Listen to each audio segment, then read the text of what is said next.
ओम श्री गुरुवे नमः। आप सभी को सादर प्रणाम। आज की बात का शुभारंभ करते हैं मंत्रों में महामंत्र गायत्री मंत्र के साथ, जिसका भाव है उस प्राण स्वरूप, दुख नाशक, सुख स्वरूप, श्रेष्ठ, तेजस्वी, पाप नाशक, देव स्वरूप परमात्मा को हम सब अपनी अंतरात्मा में धारण करें। वो परमात्मा हम सबकी बुद्धि को सन्मार्ग में प्रेरित करे। ओम भूर्भुवः स्वः तत्सवितुर्वरेण्यं भर्गो देवस्य धीमहि धियो यो नः प्रचोदयात्। आइए सुने युग ऋषि पंडित राम शर्मा आचार्य जी का अमृत संदेश।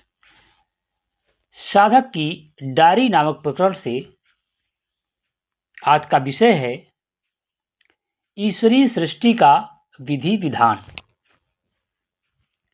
इस सृष्टि में कुल 84 लाख योनियों के जीवधारी प्राणी हैं। इनमें से 83,99,999 सब भोग योनियां हैं।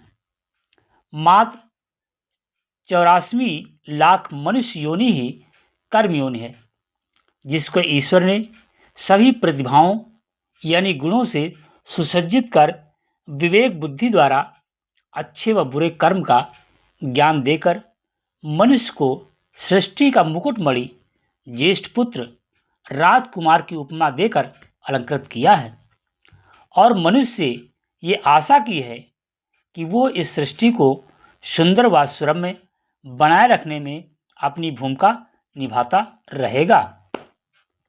ईश्वर की महान कृतियों को देखकर ही उसकी गरिमा का अनुमान लगाया जाता है। हमारा कर्तव्य पोला था या ठोस, ये अनुमान उन लोगों की परख करके लगाया जाएगा जो हमारे श्रद्धालु एवं अनुयायी कहे जाते हैं। यदि वे वाचालता भर के प्रशंसक और दंडवत प्रणाम भर के श्रद्धालु रहें तो माना जाएगा कि सब कुछ पोला रहा। असलियत कर्म में सन्निहित है। वास्तविकता की परख क्रिया से होती है। यदि अपने परिवार की क्रिया पद्धति का स्तर दूसरे अन्य नर पशुओं जैसा ही बना रहा तो हमें स्वयं अपने श्रम और विश्वास की निरर्थकता पर कष्ट होगा और लोगों की दृष्टि में उपहासास्पद बनना पड़ेगा। ईश्वर के राज्य में जो मांगेगा उसे दिया जाएगा और जो खटखटाएगा उसके लिए खटखटाया जाएगा। ये नियम या सिद्धांत बहुत ही सरल प्रतीत होता है। मांगने मात्र से मिल जाने का सिद्धांत भी सच है, अर्थात जो भी आकांक्षा की जाती है वो तत्काल पूरी होती है। लेकिन वास्तविक जीवन में इसका उल्टा प्रतीत होता है। लोगों की 1000 आकांक्षाएं रहती हैं और उनमें से अधिकांश अधूरी रह जाती हैं।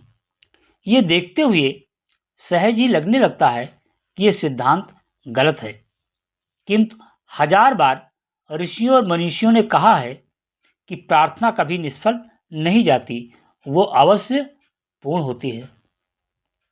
ईश्वरीय व्यवस्था के अनुसार बुढ़ापा के बाद मृत्यु, फिर नवसृजन अर्थात नया जन्म होता है। इसी क्रम की पुनरावृत्ति इस वर्तमान समय में हो रही है। ईश्वरीय विधि विधान के तहत नंबर 1 सतयुग, जो कि सृष्टि का बालकपन होता है। नंबर 2 त्रेता युग, जो सृष्टि का जवानी काल होता है। तीसरा द्वापर युग, ये सृष्टि की अधेड़ अवस्था होती है। चौथा कलयुग, ये सृष्टि का बुढ़ापा होता है। अतः इस घोर कलयुग में सृष्टि जीर्ण शीर्ण अवस्था में मृत्यु की तरफ पहुंच चुकी है। इसके बाद नवसृजन, नए युग अर्थात प्रज्ञा युग, दूरदर्शी विवेकशीलता का युग। 21वीं सदी को युग ऋषि ने कहा है। अभी हम सब 21वीं सदी में केवल 24 वर्ष तक आ चुके हैं। 76 वर्ष बाकी है, यानी 2024 से 2100 तक का सफ़र पूरा करना है। वैसे तो इस समय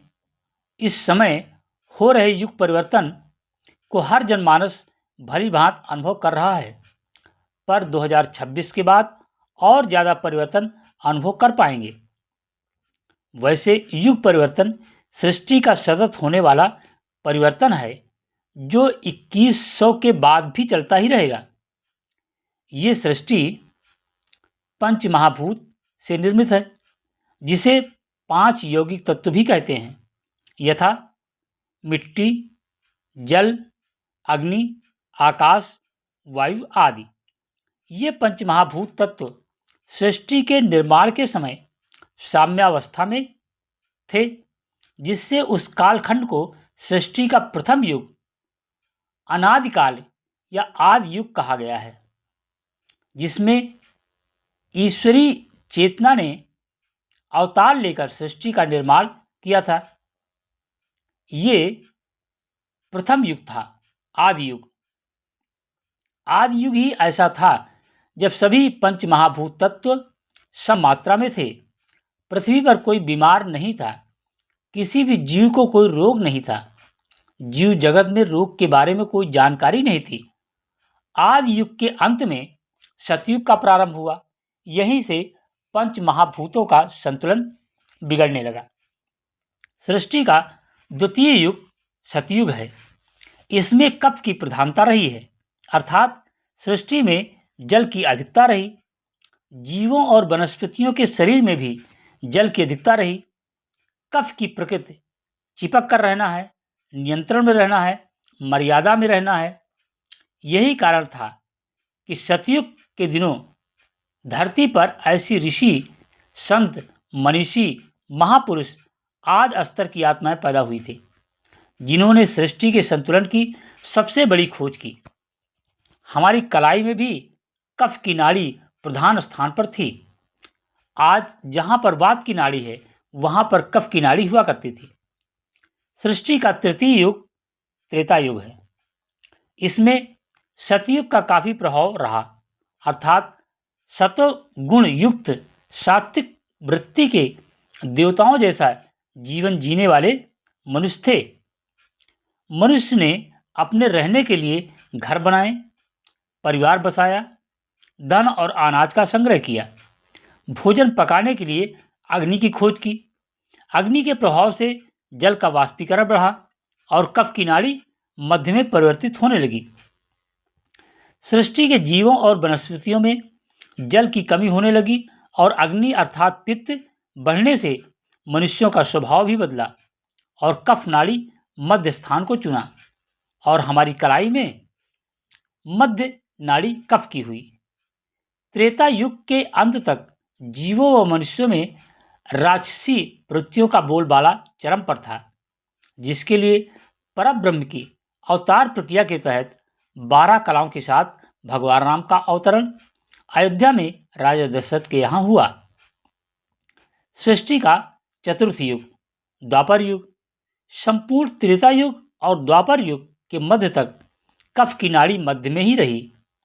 आधे द्वापर के बाद कफ का असंतुलन और बढ़ा, कफ और नीचे गिरना शुरू हुआ और द्वापर के अंत तक निचले स्तर तक आ गया और पित्त अर्थात अग्नि तत्व की प्रधानता जीवों और मनुष्यों में हो गई, जिससे मनुष्यों में रजोगुणी अर्थात राजसिक वृत्ति के राजाओं, महाराजाओं और अनैतिकता अत्याचारियों का बोलबाला था, जिसके लिए द्वापर युग के अंत में परब्रह्म की अवतार प्रक्रिया के तहत 16 कलाओं के साथ भगवान कृष्ण का अवतरण मथुरा में हुआ।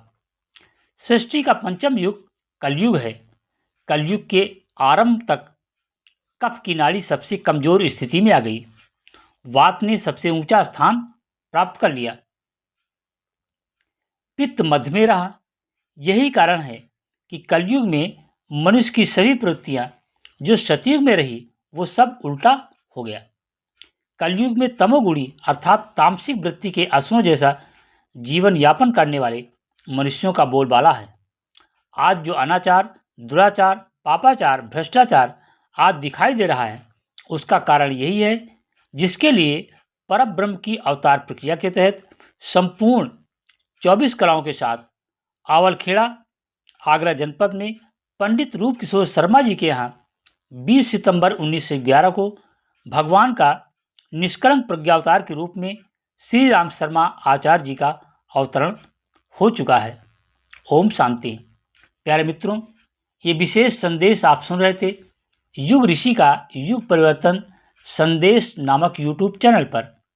इस पर मनन चिंतन करें और अपने आचरण में उतार कर नर से नारायण बने और जीवन को धन्य बनाएं। अपने इष्ट मित्रों तक इस संदेश को ज़्यादा से ज़्यादा शेयर जरूर करें ताकि मानव में देवत्व का उदय होकर धरती पर स्वर्ग का अवतरण हो। यही युग निर्माण योजना विचार क्रांति अभियान का उद्देश्य है। धन्यवाद। अगला वीडियो संदेश देखना और सुनना ना भूलें, जिसका विषय है परब्रह्म की अवतार प्रक्रिया का तत्व दर्शन। इस वीडियो को भी आप जरूर देखेंगे।